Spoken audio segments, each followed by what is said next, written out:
Di titel Tuesday Cup 2024 ini teman-teman, Vladimir Kramnik menjadi ataupun membuat ultimatum. Dia tidak ingin lagi bermain dengan Jose Eduardo Martinez.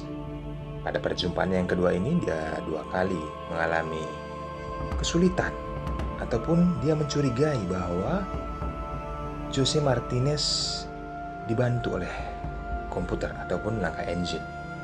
Maka dari itu dia tidak mau bermain lagi di online, kecuali bermain secara langsung tatap muka, itu masih dilayaninya.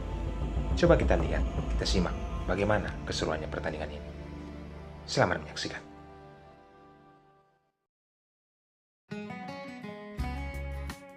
Jose Eduardo Martinez di sini memegang buah putih. Dia memulai dengan pion E4. Vladimir Kramnik pion ke C5. Langkah ini menjelaskan bahwa ini pembukaan Sicilian defense. Permainan berlanjut, kuda ke F3, lalu hitam pion ke D6. Jose Martinez memainkan pion ke C3, terjadi delayed Alpine variation untuk pembukaan Sicilian defense. Memang menghambat pergerakan kuda ke C3, tetapi ada sisi positifnya, mensokong pion D4 untuk ke depan. Vladimir Kramnik mengaktifkan kuda ke F6, lalu putih pion ke H3 menghambat pergerakan kuda untuk beberapa langkah ke depan. Kuda juga tidak bisa pukul pion yang ada di E4 ya, karena itu jebakan. Menteri langsung ke A4 tempo skak. Maka dari itu, kuda dimainkan ke C6. Kali ini gajah melindungi pionnya. Vladimir Kramnik langsung teman-teman. Pion ke E5. Gajah ditarik ke C2.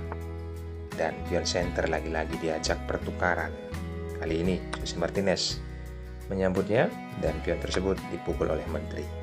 Lihatlah, Menteri sudah menduduki di kotak center. Bagaimana Jose Martinez memainkan langsung menterinya ke E2. Dan Vladimir Kramnik, gajah ke E7, persiapan mungkin roka di sayap raja. Setelah pion ke D3 membuka ruang bagi gajah petak gelapnya atau mengaktifkan kuda ke D2 ya, menghambat pergerakan pion. Benar sekali, setelah hitam roka di sayap raja. Di sini putih langsung ataupun Jose Martinez mengaktifkan kudanya, teman-teman. Perempatan ke D2, menghambat pergerakan pion E5 depan ataupun pion C5.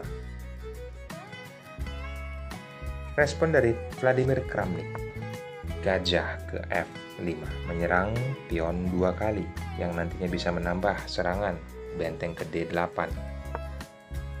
Langsung putih menutup pergerakan ataupun ancaman dari gajah, penempatan kuda ke E4, dan benar sekali teman-teman, benteng telah ke D8. Kali ini gajah ke D5 menyerang kuda dan manuver kembali ataupun menarik gajahnya. Pertukaran perwira terjadi, gajah pukul kuda dan gajah dipukul dengan gajah. Gebrak langsung dengan pion G4 Jose Martinez. Harapannya jelas ya, bisa memajukan pion H juga ke depan, mengancam gajah. Tetapi coba sebentar teman-teman, sebelum kita melangkahkan itu, kenapa tidak pukul gajah dengan kuda? Kita analisis. Jika itu terjadi, maka disambut oleh pion, walaupun terlihat pion bertumpuk. Tetapi ada kelemahan di pion D3.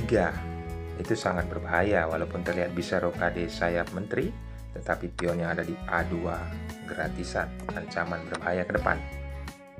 Ataupun dengan posisi seperti ini, benteng ke D1, tetap pion dipukul walaupun ada gajah mengancam menteri dan pionnya dilindungi oleh menteri E2 ya. Menteri kali ini bisa ditempatkan ke E6. Tujuannya jelas teman-teman.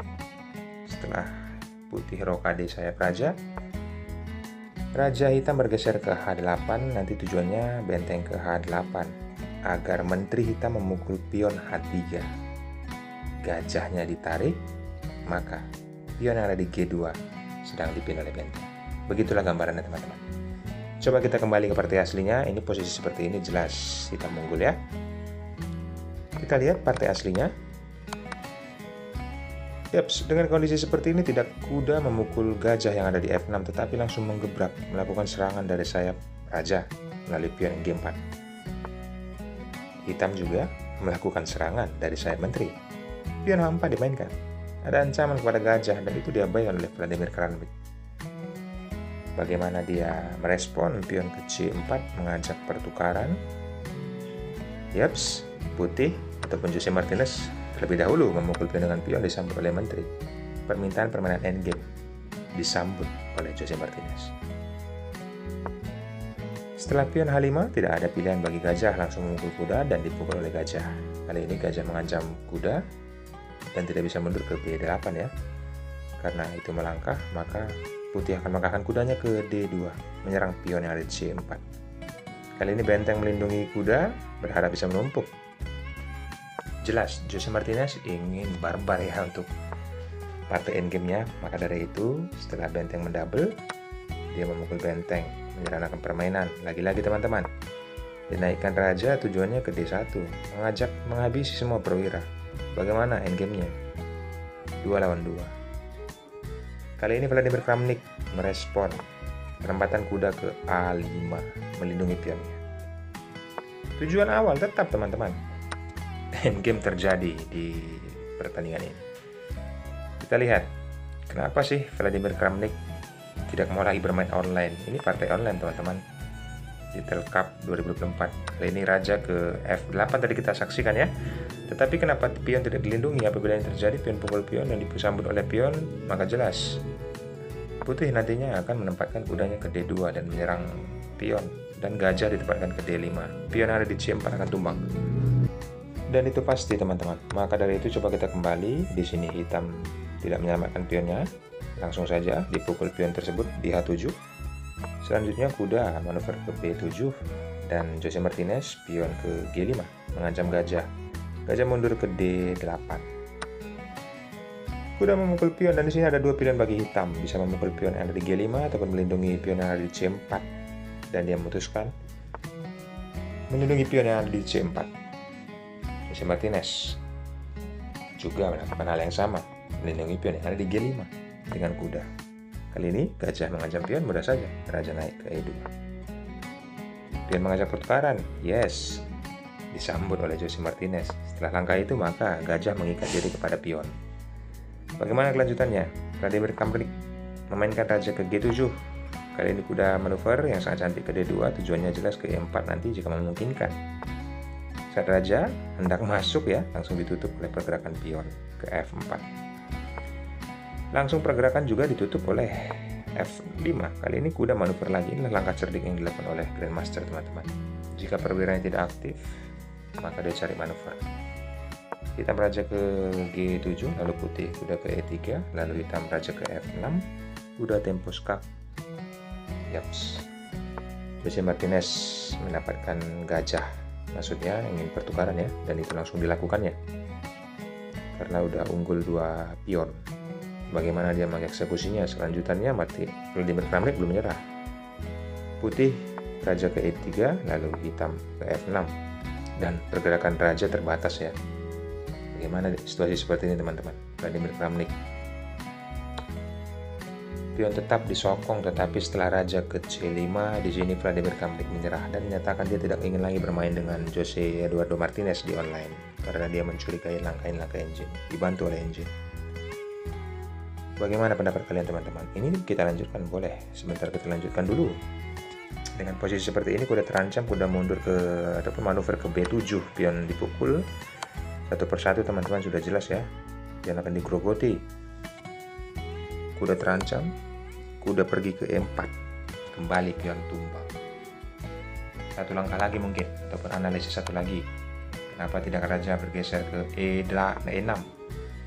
Jelas pion akan promosi. 2 langkah lagi ngebut teman-teman.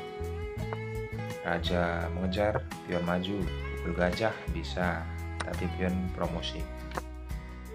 Sudah tidak mungkin kita bisa menang. Satu lagi, coba rajanya ke G7. Ya sama teman-teman. Apa yang bisa diperbuat oleh hitam apabila kudanya dipukul oleh raja? Tulis di kolom komentar, apakah ini langkah dibantu oleh engine Jose Eduardo Martinez? Sebelumnya video sebelumnya kalian bisa cek di beranda Jerry Plawi Chess.